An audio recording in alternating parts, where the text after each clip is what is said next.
So let's bring in Bob Diamond, CEO of Atlas Merchant Capital and the former CEO of Barclays. Bob, great to have you on the show. Thanks for being here.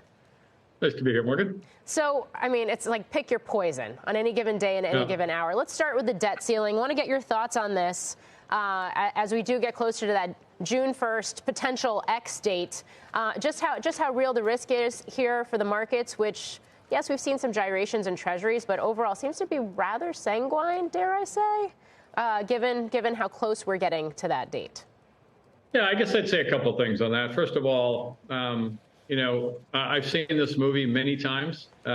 We play this political game leading up and into the limit. I think there's no question that it would be a terrible, terrible, terrible decision to default for the dollar, for U.S. Treasuries, for our brand and reputation. I think the chances of that happening are extremely light.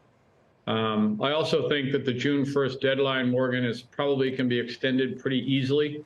I think originally Treasury Secretary Yellen talked about January, and then there were a number of things you can do around payments and other things to extend it to June 1st. If we can extend it to June 15th, we have corporate tax payments coming in. We have personal tax payments coming in. So I think the deadline's a bit artificial. I don't think people should worry about June 1st as much as they're saying. But Morgan, here's the rub in my mind. Think of the deficit. When President Trump came into office, the deficit was $20 trillion. Since then, during the Trump and Biden administrations, it's now $31.4 trillion. I almost can't say that.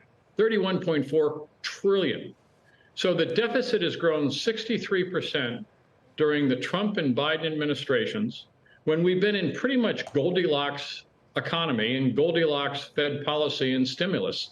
So what's going to happen in the tougher times, which we all know are coming with higher interest rates? And I think it's perfectly okay to be talking about reducing spending as part of this agreement. And I think it's wrong to say that should be off the table. Yeah. I mean, we did have a pandemic thrust in there, but your point is a very good one. And of course, when you do talk about higher interest rates, you are talking about a higher cost of servicing all of that debt as it continues to grow as well. So it brings us back to the Fed. Data dependency seems to be the theme, and this idea of higher for longer where interest rates are concerned. But then you had Waller earlier today basically saying that he doesn't support stopping rate hikes unless inflation cools. And we know it's moving in the right direction. It's still much too high compared to that 2% target. But your thoughts on that, especially when something like PCE, which comes out on Friday, is lagged? Listen, we feel inflation has clearly peaked. It's moving in the right direction. It's slipped under 5% recently. We believe that if by the end of the year inflation is between 3 and 4%, the Fed will be absolutely delighted.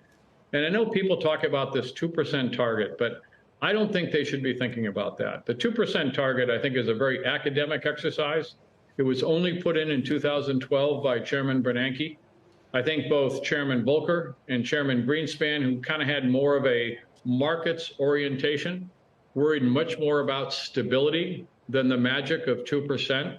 In fact, when Chairman Volcker left in 1987, inflation was above 4%, and he was lionized as the man and the chairman that tamed inflation. So I think we're going in the right direction. I think the phrase you used is correct. I think they'll be data dependent on whether or not there are more increases. And unless the data is very strong in terms of inflation, I think they're going to pause. They're going to watch. But on the other hand, I think the barrier to cutting is much, much higher. And I think the markets are expecting 50 to 75 basis point in cuts this year. My view is we're not going to get any cuts this year. I can't envision a scenario where the Fed would reverse course. I do think they paused, but I don't think they'll reverse course.